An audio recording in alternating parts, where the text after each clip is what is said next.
شروع اللہ کے نام سے جو بڑا مہربان نہایت رحم والا ہے۔ لوگو اپنے پروردگار سے ڈرو کہ قیامت کا زلزلہ ایک حادثہ عظیم ہے۔ اے مخاطب، جس دن تو اس کو دیکھے گا اس دن یہ حال ہوگا کہ تمام دودھ پلانے والی عورتیں اپنے بچوں کو بھول جائیں گی اور تمام حمل والیوں کے حمل گر پڑیں گے، اور لوگ تجھ کو متوالے نظر آئیں گے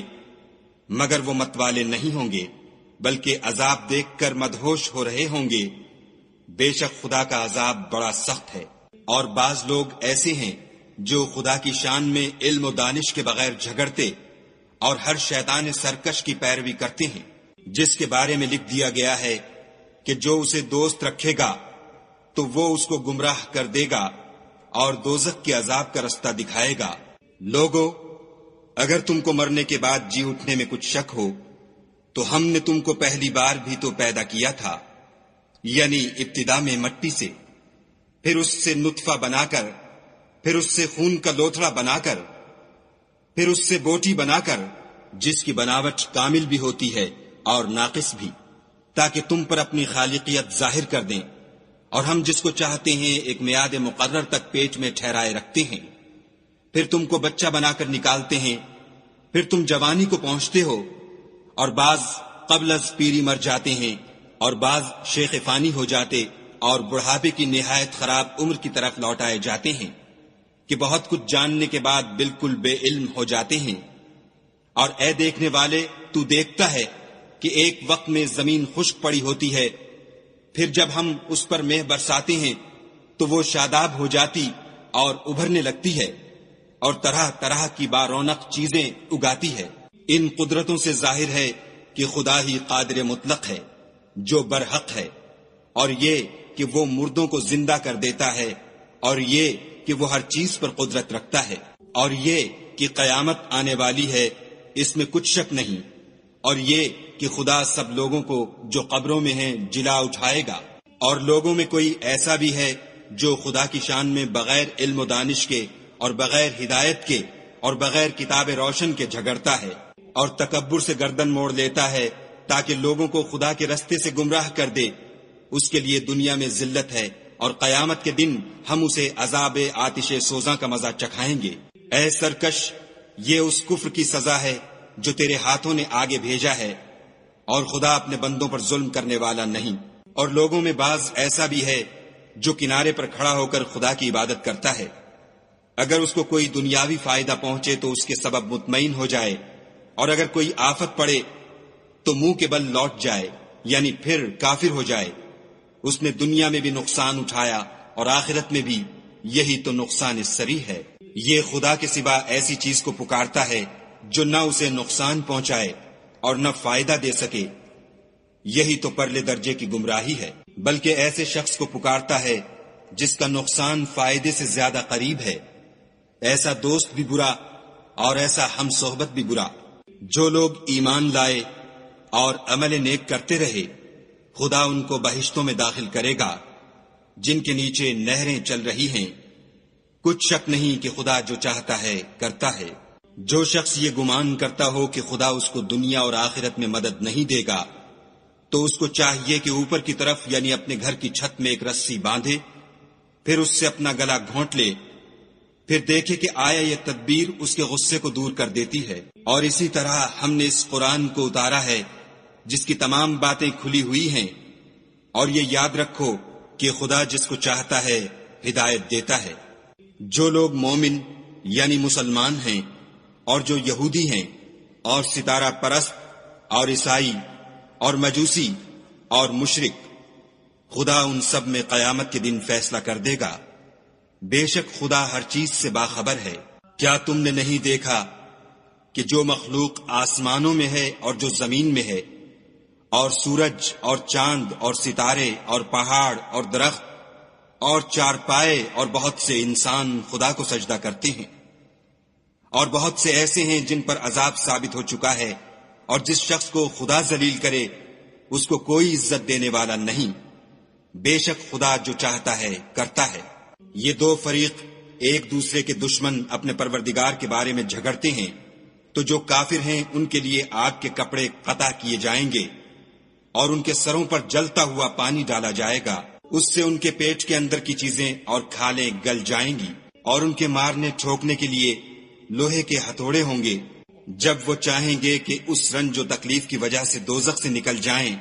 تو پھر اسی میں لوٹا دیے جائیں گے، اور کہا جائے گا کہ جلنے کے عذاب کا مزہ چکھتے رہو۔ جو لوگ ایمان لائے اور عمل نیک کرتے رہے، خدا ان کو بہشتوں میں داخل کرے گا جن کے تلے نہریں بہہ رہی ہیں،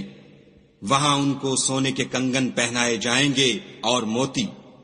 اور وہاں ان کا لباس ریشمی ہوگا، اور ان کو پاکیزہ کلام کی ہدایت کی گئی اور خدائے حمید کی راہ بتائی گئی۔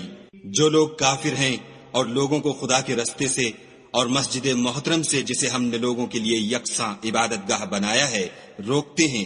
خواہ وہ وہاں کے رہنے والے ہوں یا باہر سے آنے والے، اور جو اس میں شرارت سے کجروی و کفر کرنا چاہے، اس کو ہم درد دینے والے عذاب کا مزہ چکھائیں گے۔ اور ایک وقت تھا جب ہم نے ابراہیم کے لیے خانہ کعبہ کو مقام مقرر کیا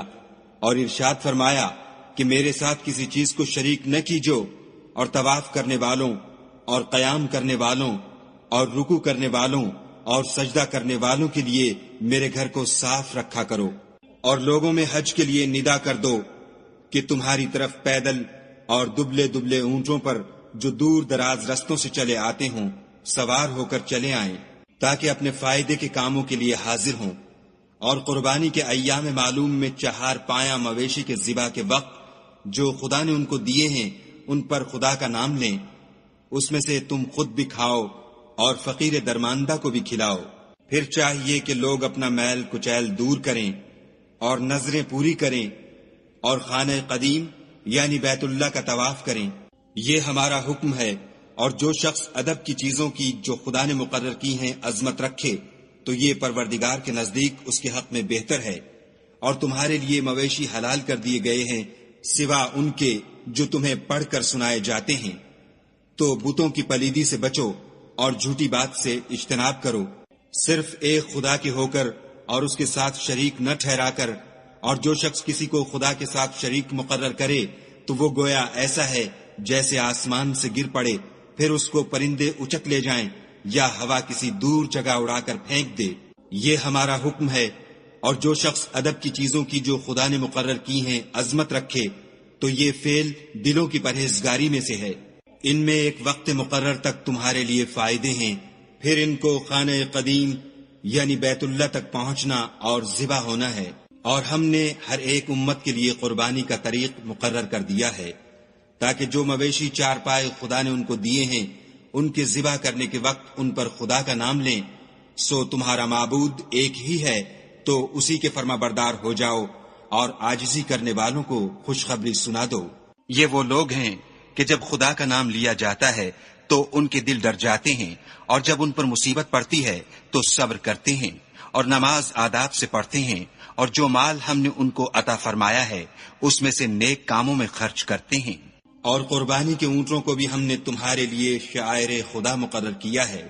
ان میں تمہارے لیے فائدے ہیں، تو قربانی کرنے کے وقت قطار باندھ کر ان پر خدا کا نام لو، جب پہلو کے بل گر پڑیں تو ان میں سے کھاؤ، اور قناعت سے بیٹھ رہنے والوں اور سوال کرنے والوں کو بھی کھلاؤ۔ اس طرح ہم نے ان کو تمہارے زیر فرمان کر دیا ہے تاکہ تم شکر کرو۔ خدا تک نہ ان کا گوشت پہنچتا ہے اور نہ خون، بلکہ اس تک تمہاری پرہیزگاری پہنچتی ہے۔ اسی طرح خدا نے ان کو تمہارا مسخر کر دیا ہے تاکہ اس بات کے بدلے کہ اس نے تم کو ہدایت بخشی ہے اسے بزرگی سے یاد کرو۔ اور اے پیغمبر صلی اللہ علیہ وآلہ وسلم، نیکوکاروں کو خوشخبری سنا دو۔ خدا تو مومنوں سے ان کے دشمنوں کو ہٹاتا رہتا ہے، بے شک خدا کسی خیانت کرنے والے اور کفران نعمت کرنے والے کو دوست نہیں رکھتا۔ جن مسلمانوں سے خواہ مخواہ لڑائی کی جاتی ہے ان کو اجازت ہے کہ وہ بھی لڑیں، کیونکہ ان پر ظلم ہو رہا ہے، اور خدا ان کی مدد کرے گا، وہ یقیناً ان کی مدد پر قادر ہے۔ یہ وہ لوگ ہیں کہ اپنے گھروں سے ناحق نکال دیے گئے، انہوں نے کچھ قصور نہیں کیا، ہاں یہ کہتے ہیں کہ ہمارا پروردگار خدا ہے۔ اور اگر خدا لوگوں کو ایک دوسرے سے نہ ہٹاتا رہتا تو راہبوں کے صومعے اور عیسائیوں کے گرجے اور یہودیوں کے عبادت خانے اور مسلمانوں کی مسجدیں جن میں خدا کا بہت سا ذکر کیا جاتا ہے گرائی جا چکی ہوتی، اور جو شخص خدا کی مدد کرتا ہے خدا اس کی ضرور مدد کرتا ہے، بے شک خدا توانا اور غالب ہے۔ یہ وہ لوگ ہیں کہ اگر ہم ان کو ملک میں دسترس دیں تو نماز پڑھیں اور زکوٰۃ ادا کریں اور نیک کام کرنے کا حکم دیں اور برے کاموں سے منع کریں، اور سب کاموں کا انجام خدا ہی کے اختیار میں ہے۔ اور اگر یہ لوگ تم کو جھٹلاتے ہیں تو ان سے پہلے نوح کی قوم اور عاد اور سمود بھی اپنے پیغمبروں کو جھٹلا چکے ہیں، اور قوم ابراہیم اور قوم لوط بھی، اور مدین کے رہنے والے بھی، اور موسیٰ بھی تو جھٹلائے جا چکے ہیں، لیکن میں کافروں کو مہلت دیتا رہا، پھر ان کو پکڑ لیا، تو دیکھ لو کہ میرا عذاب کیسا سخت تھا۔ اور بہت سی بستیاں ہیں کہ ہم نے ان کو تباہ کر ڈالا کہ وہ نافرمان تھیں،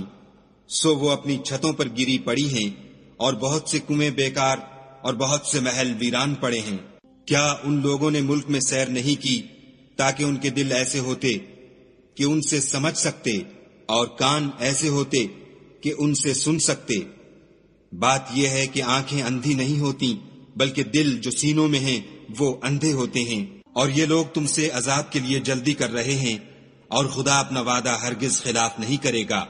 اور بے شک تمہارے پروردگار کے نزدیک ایک روز تمہارے حساب کے روح سے 1000 برس کے برابر ہے۔ اور بہت سی بستیاں ہیں کہ میں ان کو مہلت دیتا رہا اور وہ نافرمان تھیں، پھر میں نے ان کو پکڑ لیا اور میری ہی طرف لوٹ کر آنا ہے۔ اے پیغمبر صلی اللہ علیہ وآلہ وسلم، کہہ دو کہ لوگو میں تم کو کھلم کھلا نصیحت کرنے والا ہوں، تو جو لوگ ایمان لائے اور کام نیک کیے ان کے لیے بخشش اور آبرو کی روزی ہے۔ اور جن لوگوں نے ہماری آیتوں میں اپنے ذوم باطل میں ہمیں عاجز کرنے کے لیے سعی کی وہ اہل دوزخ ہیں۔ اور ہم نے تم سے پہلے کوئی رسول اور نبی نہیں بھیجا مگر اس کا یہ حال تھا کہ جب وہ کوئی آرزو کرتا تھا تو شیطان اس کی آرزو میں وسوسہ ڈال دیتا تھا، تو جو وسوسہ شیطان ڈالتا ہے خدا اس کو دور کر دیتا ہے، پھر خدا اپنی آیتوں کو مضبوط کر دیتا ہے، اور خدا علم والا اور حکمت والا ہے۔ غرض اس سے یہ ہے کہ جو وسوسہ شیطان ڈالتا ہے اس کو ان لوگوں کے لیے جن کے دلوں میں بیماری ہے اور جن کے دل سخت ہیں ذریعہ آزمائش ٹھہرائے۔ بے شک ظالم پرلے درجے کی مخالفت میں ہیں۔ اور یہ بھی غرض ہے کہ جن لوگوں کو علم عطا ہوا ہے وہ جان لیں کہ وہ یعنی وہی تمہارے پروردگار کی طرف سے حق ہے، تو وہ اس پر ایمان لائیں اور ان کے دل خدا کے آگے عاجزی کریں، اور جو لوگ ایمان لائے ہیں خدا ان کو سیدھے رستے کی طرف ہدایت کرتا ہے۔ اور کافر لوگ ہمیشہ اس سے شک میں رہیں گے یہاں تک کہ قیامت ان پر ناگہاں آ جائے یا ایک نامبارک دن کا عذاب ان پر آ واقع ہو۔ اس روز بادشاہی خدا ہی کی ہوگی اور وہ ان میں فیصلہ کر دے گا۔ تو جو لوگ ایمان لائے اور عمل نیک کرتے رہے وہ نعمت کے باغوں میں ہوں گے، اور جو کافر ہوئے اور ہماری آیتوں کو جھٹلاتے رہے ان کے لیے ذلیل کرنے والا عذاب ہوگا۔ اور جن لوگوں نے خدا کی راہ میں ہجرت کی پھر مارے گئے یا مر گئے ان کو خدا اچھی روزی دے گا، اور بے شک خدا سب سے بہتر رزق دینے والا ہے۔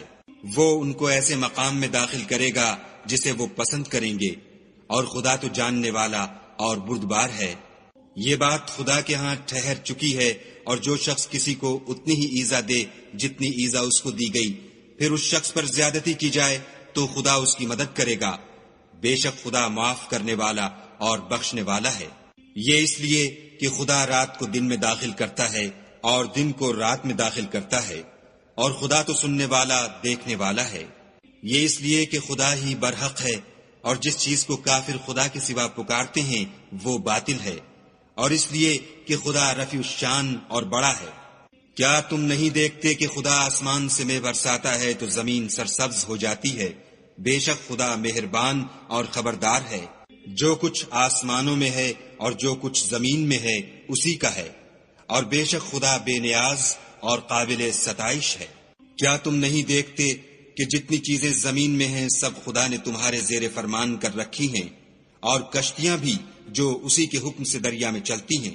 اور وہ آسمان کو تھامے رہتا ہے کہ زمین پر نہ گر پڑے مگر اس کے حکم سے۔ بے شک خدا لوگوں پر نہایت شفقت کرنے والا مہربان ہے۔ اور وہی تو ہے جس نے تم کو حیات بخشی، پھر تم کو مارتا ہے، پھر تمہیں زندہ بھی کرے گا، اور انسان تو بڑا ناشکرا ہے۔ ہم نے ہر ایک امت کے لیے ایک شریعت مقرر کر دی ہے جس پر وہ چلتے ہیں، تو یہ لوگ تم سے اس امر میں جھگڑا نہ کریں اور تم لوگوں کو اپنے پروردگار کی طرف بلاتے رہو، بے شک تم سیدھے رستے پر ہو۔ اور اگر یہ تم سے جھگڑا کریں تو کہہ دو کہ جو عمل تم کرتے ہو خدا ان سے خوب واقف ہے۔ جن باتوں میں تم اختلاف کرتے ہو خدا تم میں قیامت کے روز ان کا فیصلہ کر دے گا۔ کیا تم نہیں جانتے کہ جو کچھ آسمان اور زمین میں ہے خدا اس کو جانتا ہے؟ یہ سب کچھ کتاب میں لکھا ہوا ہے، بے شک یہ سب خدا کو آسان ہے۔ اور یہ لوگ خدا کے سوا ایسی چیزوں کی عبادت کرتے ہیں جن کی اس نے کوئی سند نازل نہیں فرمائی، اور نہ ان کے پاس اس کی کوئی دلیل ہے، اور ظالموں کا کوئی بھی مددگار نہیں ہوگا۔ قریب ہوتے ہیں کہ جو لوگ ان کو ہماری آیتیں پڑھ کر سناتے ہیں ان پر حملہ کر دیں۔ کہہ دو کہ میں تم کو اس سے بھی بری چیز بتاؤں، وہ دوزخ کی آگ ہے جس کا خدا نے کافروں سے وعدہ کیا ہے، اور وہ برا ٹھکانہ ہے۔ لوگوں، ایک مثال بیان کی جاتی ہے، اسے غور سے سنو کہ جن لوگوں کو تم خدا کے سوا پکارتے ہو وہ ایک مکھی بھی نہیں بنا سکتے، اگرچہ اس کے لیے سب مجتمع ہو جائیں، اور اگر ان سے مکھی کوئی چیز چھین لے جائے تو اسے اس سے چھڑا نہیں سکتے۔ طالب اور مطلوب یعنی عابد اور معبود دونوں گئے گزرے ہیں، ان لوگوں نے خدا کی قدر جیسی کرنی چاہیے تھی نہیں کی۔ کچھ شک نہیں کہ خدا زبردست اور غالب ہے۔ خدا فرشتوں میں سے پیغام پہنچانے والے منتخب کر لیتا ہے، اور انسانوں میں سے بھی، بے شک خدا سننے والا اور دیکھنے والا ہے۔ جو ان کے آگے ہے اور جو ان کے پیچھے ہے وہ اس سے واقف ہے، اور سب کاموں کا رجوع خدا ہی کی طرف ہے۔ مومنو، رکوع کرتے اور سجدے کرتے اور اپنے پروردگار کی عبادت کرتے رہو، اور نیک کام کرو تاکہ فلاح پاؤ، اور خدا کی راہ میں جہاد کرو جیسا جہاد کرنے کا حق ہے۔ اس نے تم کو برگزیدہ کیا ہے اور تم پر دین کی کسی بات میں تنگی نہیں کی، اور تمہارے لیے تمہارے باپ ابراہیم کا دین پسند کیا، اسی نے پہلے یعنی پہلی کتابوں میں تمہارا نام مسلمان رکھا تھا، اور اس کتاب میں بھی وہی نام رکھا ہے۔ تو جہاد کرو تاکہ پیغمبر تمہارے بارے میں شاہد ہوں اور تم لوگوں کے مقابلے میں شاہد ہو، اور نماز پڑھو اور زکوٰۃ دو، اور خدا کے دین کی رسی کو پکڑے رہو، وہی تمہارا دوست ہے اور خوب دوست اور خوب مددگار ہے۔